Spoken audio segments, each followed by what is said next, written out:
could go towards as well. Also, the Syndra that we've been talking about all day long, and it looks like maybe they changed things up. They're trying to remove Shanks from the equation. They go for the Syndra. Do you know what I'd love to see? The pick that Shanks has played all year long. It is that Sylas. We just saw Scout playing the Sylas into the Syndra. I'd love to see Shanks flip that around on him. Yeah, I feel like that's what you're putting out there, right? You're saying, hey, you don't have the confidence to play the matchup that I just did. I will smash you in lane. But still goes towards the Ryze. Typically, this is when you haven't wanted to go towards the Ryze, is in that Syndra matchup. She can punish you so heavily. But WE just showing, hey, our mid lane champion pool isn't that wide. We're going to try and get Shanks on something he can just push out in mid and roam on the map. Oh, and good to see. That's a very happy face. I was going to say, Junja in very high spirits right now. The Viego is still left open. We saw the work that was able to do last time around. And I was going to say, even if they do decide to lock in something like the Aphelios here, which is definitely possible, you have very low range melee-oriented champions on the opposite side, which Aphelios strives into. The Viego definitely being a great pickup as well. Hey, Lyric, I'm kind of scared for WE.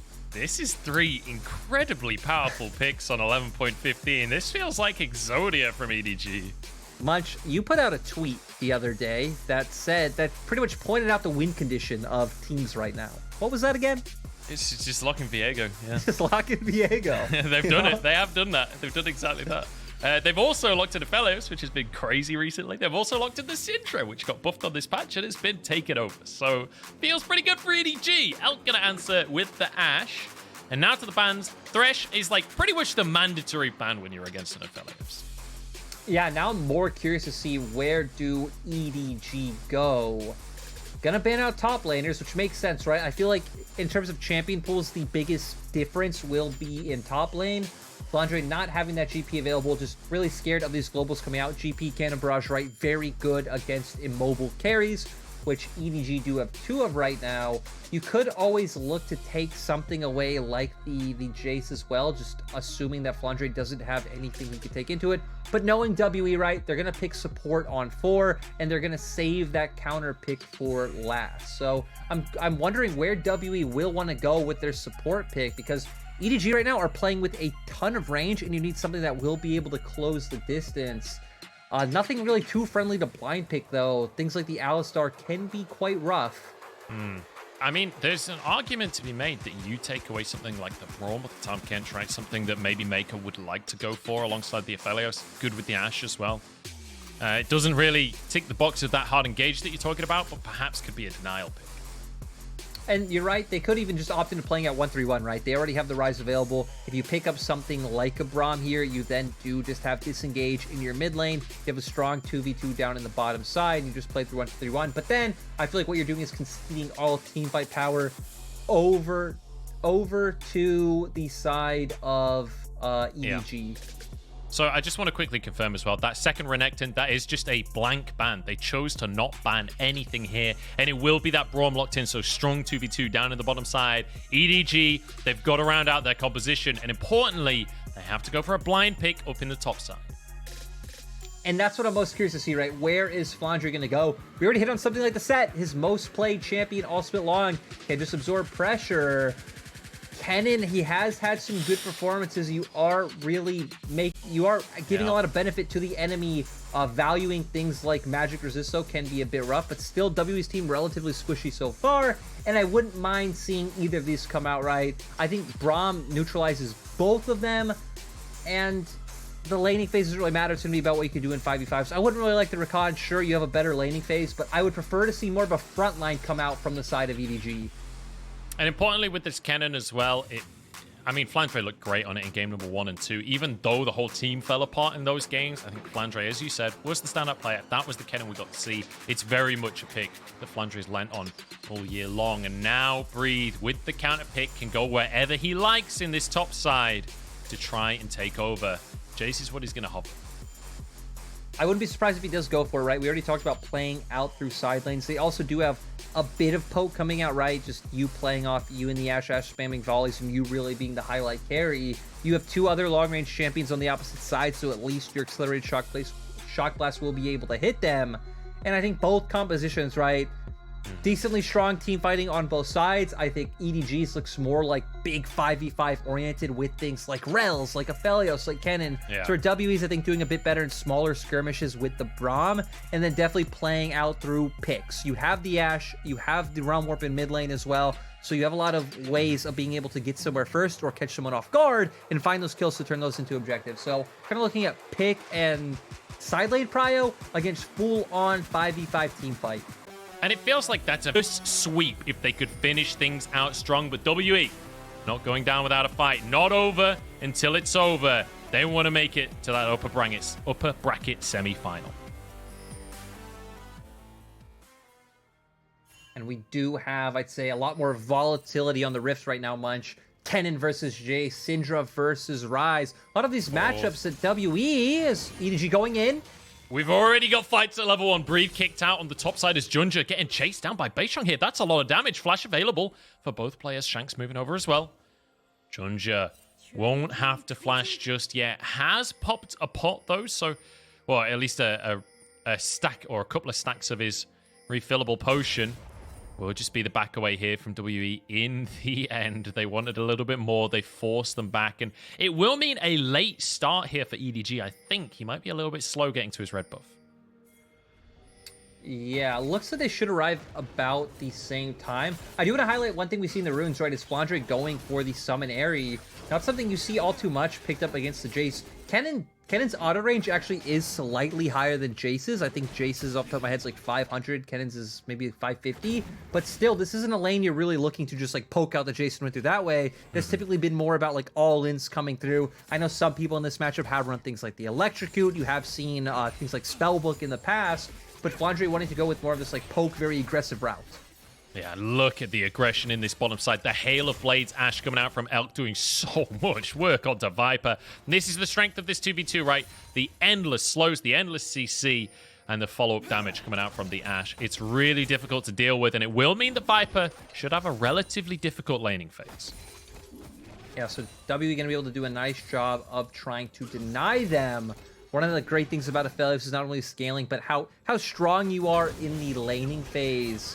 With the range you have coming out, with, you know, ever since those buffs came out in terms of things like the lethality, but now going to be all in control of bot. But this is what we were wanting to see, right? It was all about this mid lane matchup coming out, because typically people avoid playing Ryze into the Syndras. We do see the Hawkshot did spot out Jiejie, but Scout's being punished. Oh, the flash out from Scout straight away. Beishang moves towards that mid lane. This is the play we usually see from EDG. It's usually EDG ganking that mid lane. This time, Beishang gives him a taste of their own medicine and gets an early summoner out from Scout.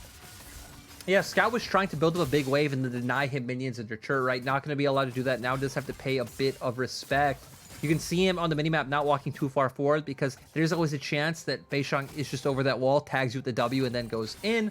But with Jiejie now in River, he should feel a bit more safety. This should guarantee him the Scuttle Crab to where, for Beishang, I'm curious if he'll want to make his way down to where he is prio, or if he'll just look to prioritize cycling through his camps instead and going towards the Krugs. But ooh, junglers might meet each other on the top side, Munch. Yeah, we could have a bit of a brawl here. Breathe underneath his tower. Running out of minions here, though, for the side of EDG, so they can't dive just yet. And Beishang, he's spotted Jiejie. He's thrown his W over. Breathe is here as well. There's a ward there from EDG. As Beishang moves in to grab himself those Krugs. And importantly, all of the gold is on those little Krugs, right? And Jiejie manages to swipe a whole bunch of them away with his Q. It will mean that EDG can't go for the dive that they were posturing around, right? Breathe will be safe, and that's the crucial thing for WE. I think Jiejie may be anticipating that Beishang will go towards the bottom side crab, like we were speculating about, and thinking, hey, it's fine. At the very least, I take these Krugs, and then maybe if Scout goes for a reset, we can try and plan a dive off that with TP, but not going to be able to do it like you said. Flandre is still going to be doing quite well with the fact of, again, having the Aerie, having the range advantage in the early matchup, and just going for a lot of these short trades. But for the side of WE, ever since that play mid, they will have mid lane prio, because Scout will have to respect the chance of a gank coming out from Beishang. And then maybe you can try and set up some heavy trades down on the bottom side, and maybe finding an advantage off of Elk and missing. And man, Meiko is not having fun in this matchup. He has to be the one to step up. He has to protect Viper, and it means there's so much window for Elk and missing to punish him. In the meantime, Beishang and Shanks moving in together as a duo to invade onto the EDG jungle. See Jiejie over on his Krugs right now. No way to contest, no way to answer. And Shanks is actually doing a very good job in this mid lane. He's having a whale of a time in this matchup that we speculated would be Syndra favored. Apparently not, based on the CS deficit, based on the push that he has in this mid lane. I mean, this mid lane matchup was you know, jungle gank diff munch. We see the gank come out from Beishang and just not able to play out the matchup the same when you are the one fearing, you know, again, from those gank opportunities coming out.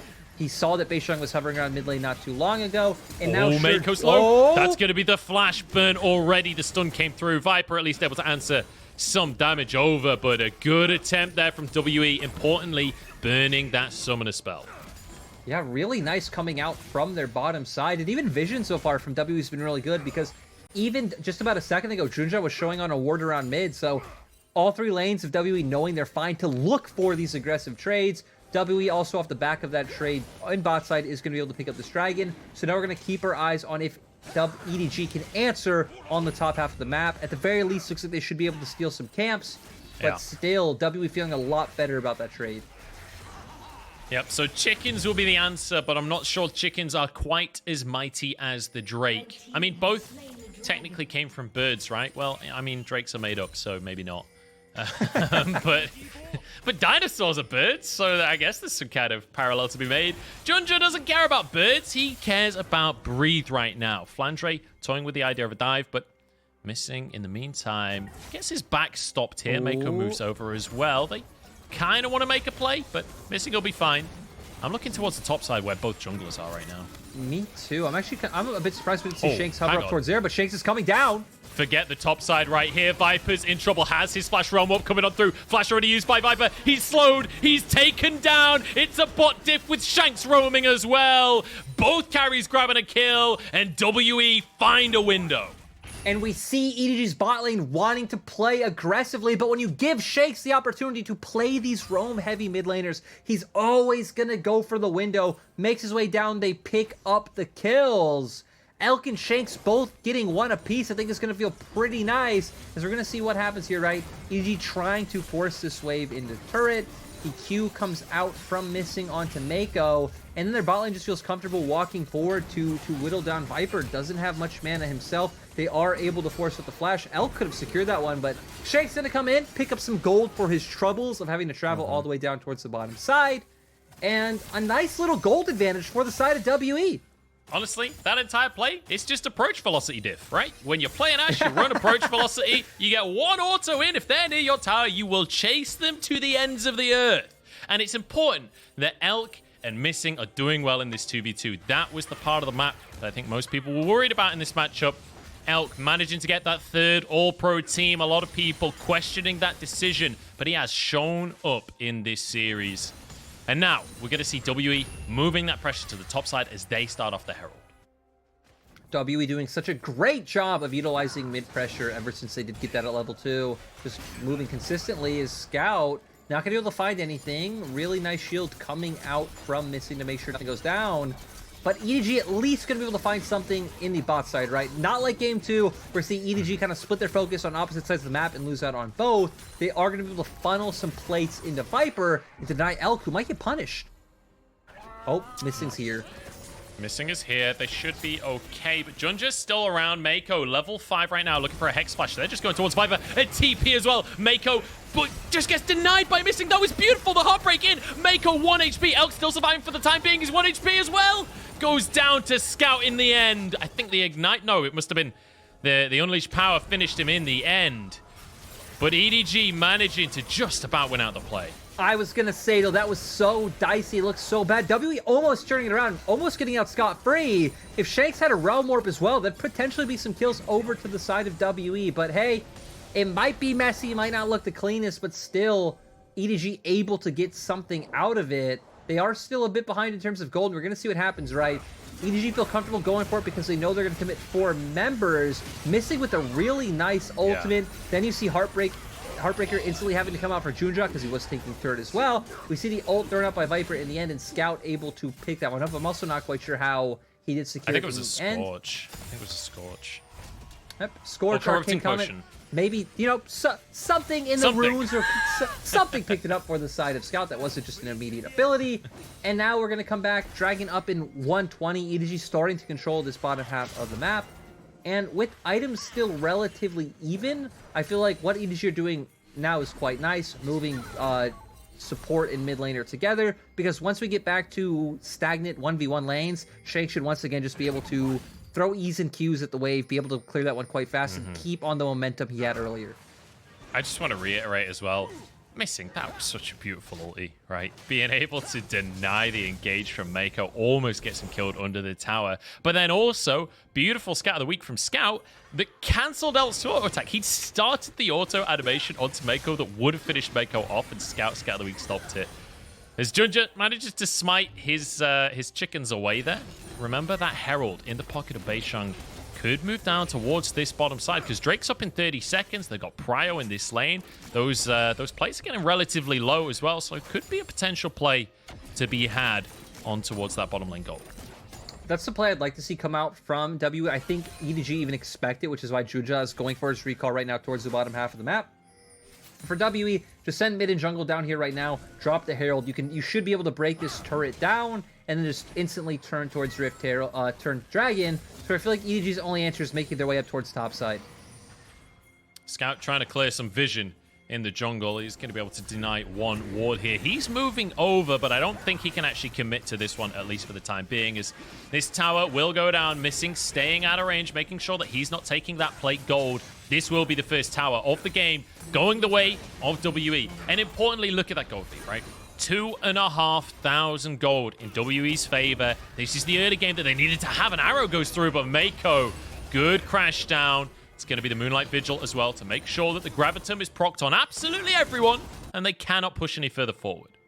You know, we see EDG going for the play topside that we just hit on, but Scout has not been hovering up towards the side. He was trying to, like, play defense for his bottom lane, where I feel like if EDG wanted this play to happen, Scout would have had to be already roaming up towards topside.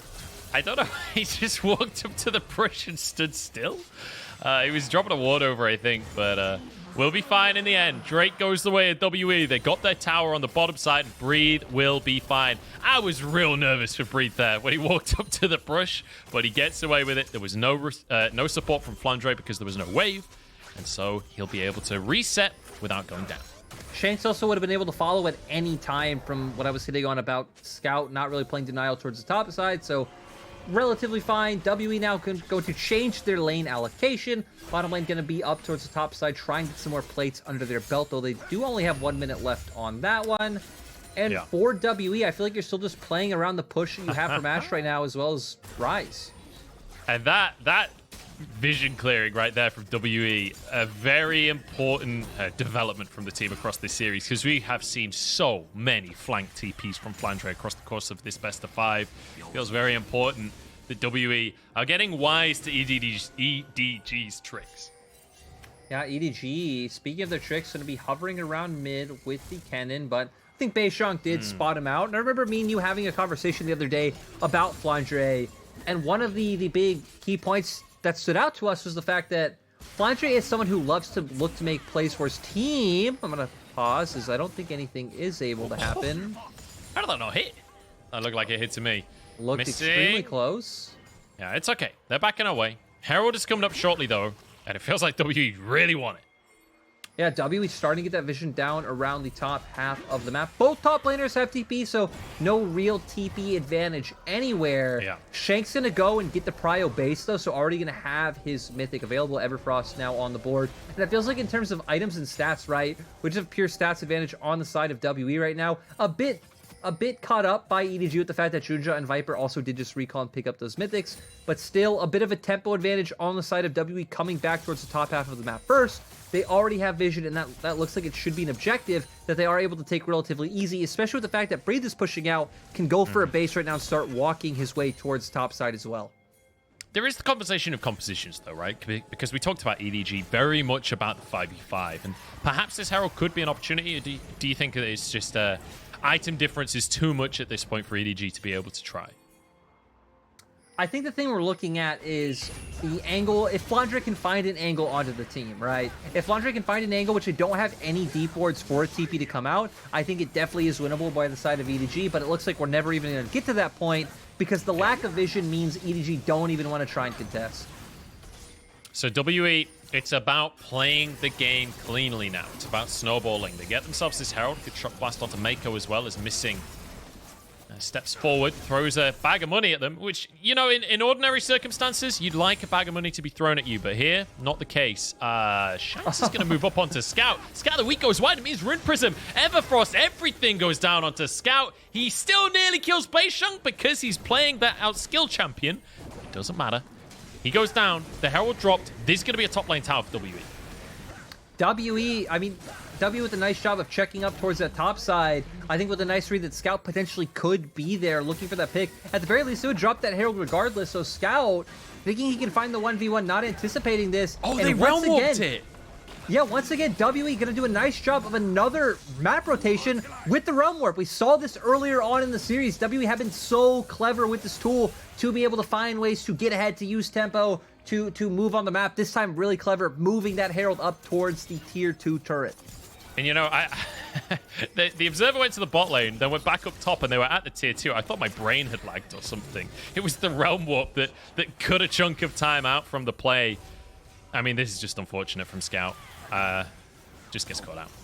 Yeah, it looks like he was maybe hoping for Shanks to show up in top lane and look for something, but Beishang and Shanks both here. We aren't going to get to see the Realm Warp come out, but more than a 4K gold lead now for WE at 16 minutes. Definitely feeling strongly in WE's favor.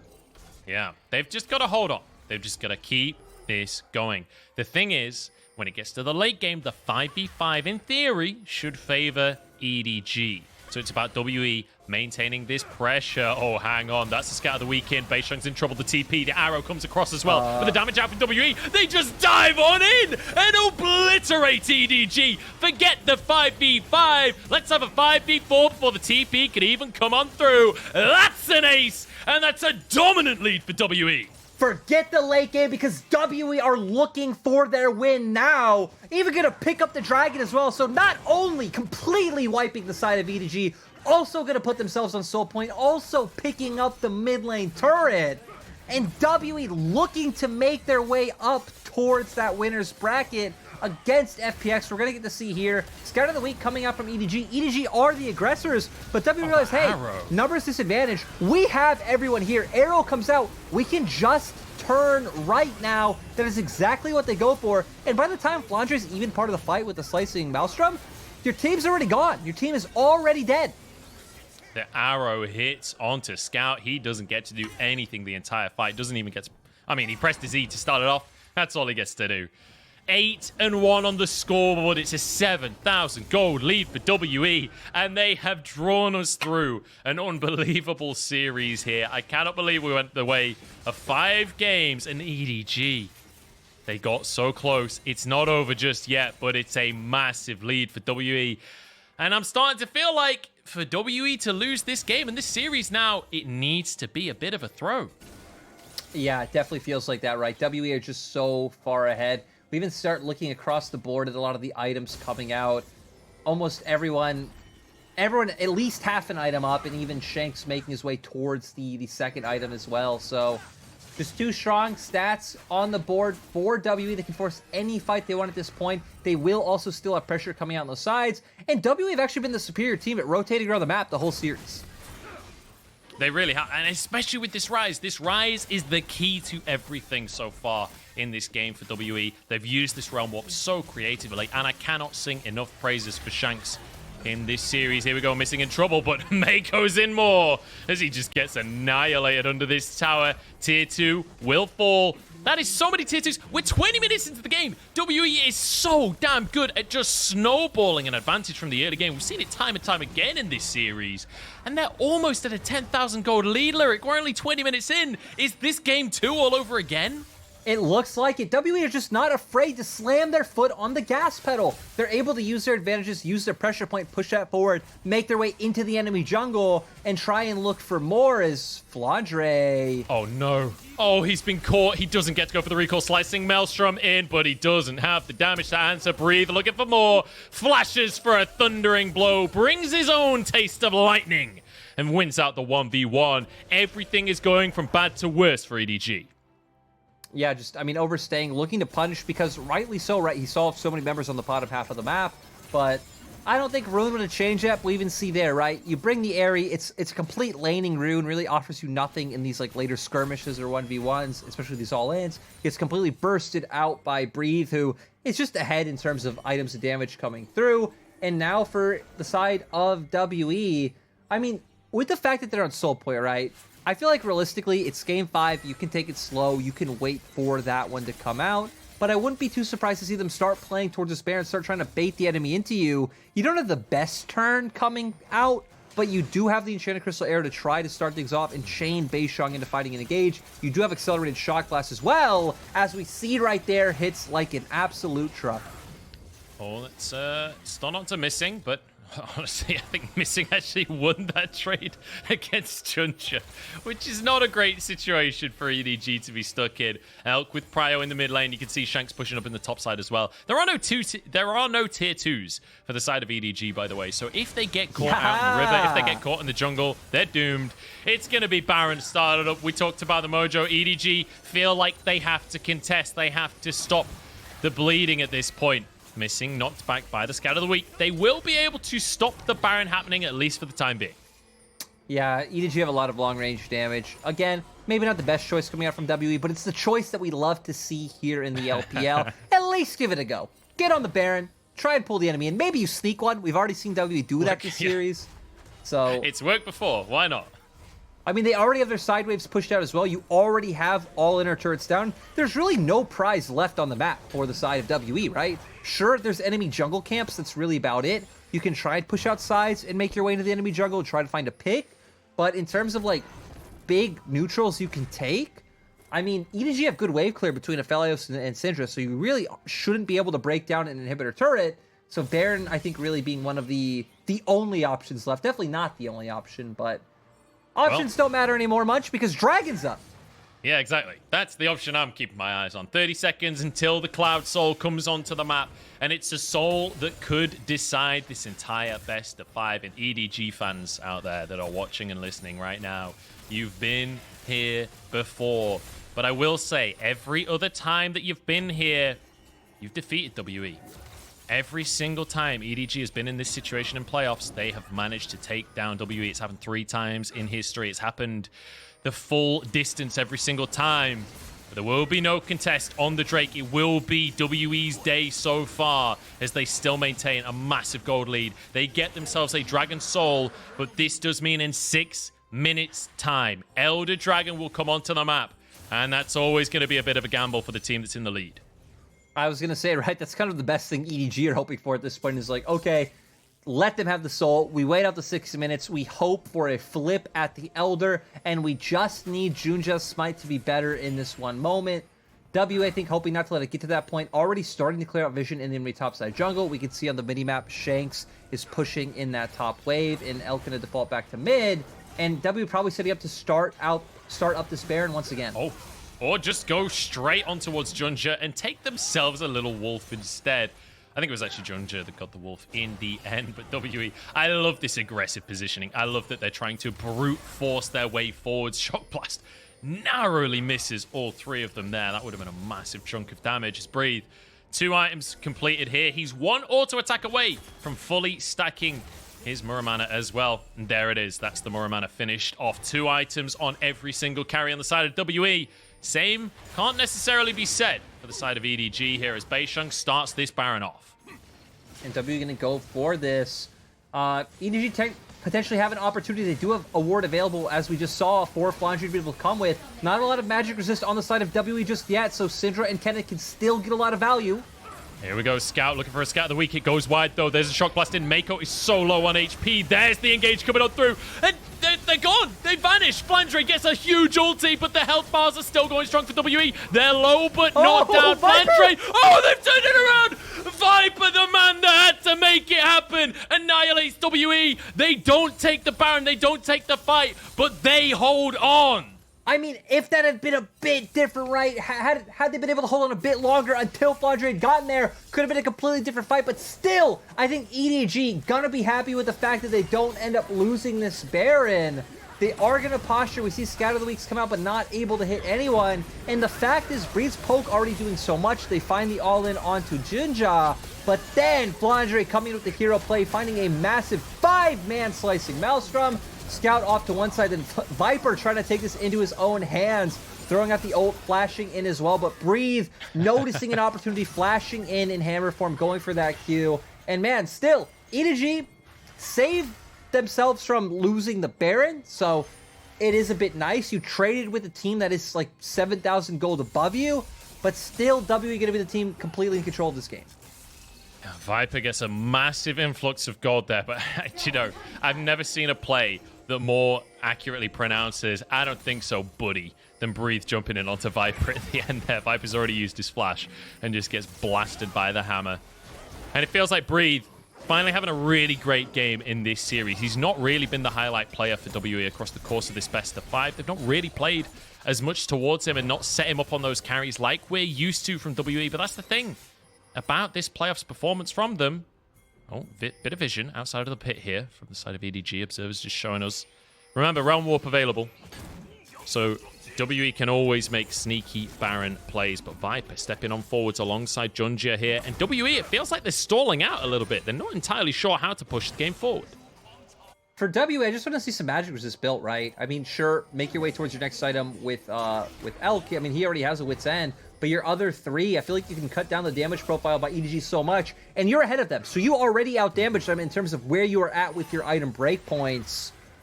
But WE still just looking for picks in this top-side jungle. I mean, they know what they need to look for, right? Here we go. The problem is they just don't have the best turn potential. They don't have a ton of hard CC like a Leona, like a Rell themselves. Well, it doesn't matter, because they're just going to burn through this Baron. EDG too late to the party, and the Realm Warp once again used so beautifully by WE. And EDG are like, hey, we're going to mid tier 1 though, so maybe worth? I'm not so sure. I'm not so sure if that one's worth. But it will be a tower taken down by EDG. WE once again getting a Baron, once again maintaining control. But I'm looking towards those team fights, Lyric. We're getting towards 3 items on Aphelios. We're getting towards 3 items on Syndra. It's still possible for EDG. Now, we're going to see W come in off their bases, though, start pushing down mid and bot wave, and start, you know, trying to juggle aggro, pull members of EDG apart, and look for these picks, look for more of these plays. As Realm Warp already 50% of the way up. They only got to do that for about a minute until Elder is up. And I think for W, you're trying to find a pick in that minute before having to commit to any type of flip at Elder. I think that's what WE don't want to be looking to do.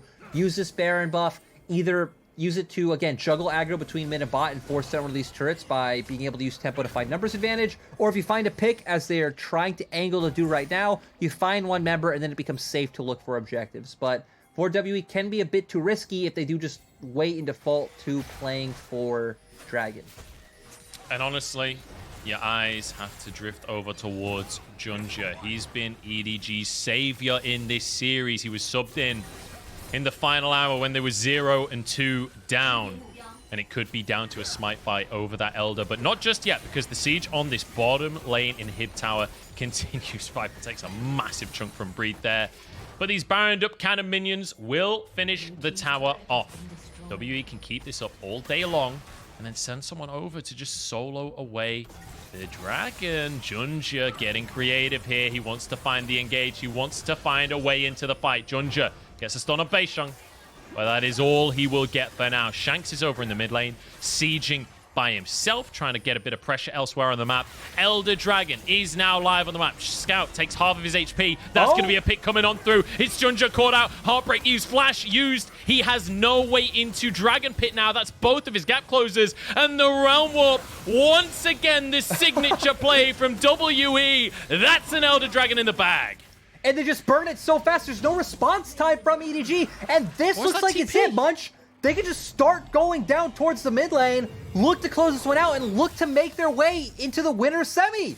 I have no idea what that TP was from Flandre. Maybe he thought some kind of... I honestly don't know. Here we go. Flandre just about dodges away from the engage. WE are on the cusp, Lyric. They are close to finishing things off. They are close to getting revenge for their history against EDG. And they are close to completely changing the way this matchup is viewed in the entire world. EDG desperately trying to hold on, but the poke is so terrifying with an Elder Dragon in pocket as well. It's going to be a recall coming out from Breathe, but he has TP and he will rejoin the team. Yeah, gonna be just able to play out through multiple lanes, right? You can have multiple members down in bot side, set up that siege around mid with the Jayce, wait for supers to funnel through, and just try and set up this fight. They can keep going, right? They have the accelerated shock blast, so we're keeping our eyes on Breathe to continue the siege for the side of WE. And for EDG, you're looking to see if someone can find some kind of miracle play. Someone oversteps on the side of WE and you instantly delete them, maybe with the scout of the week. A miracle play, but it's looking like the miracle run rather than the play right now. WE look for more. Junja turns golden underneath the towers here.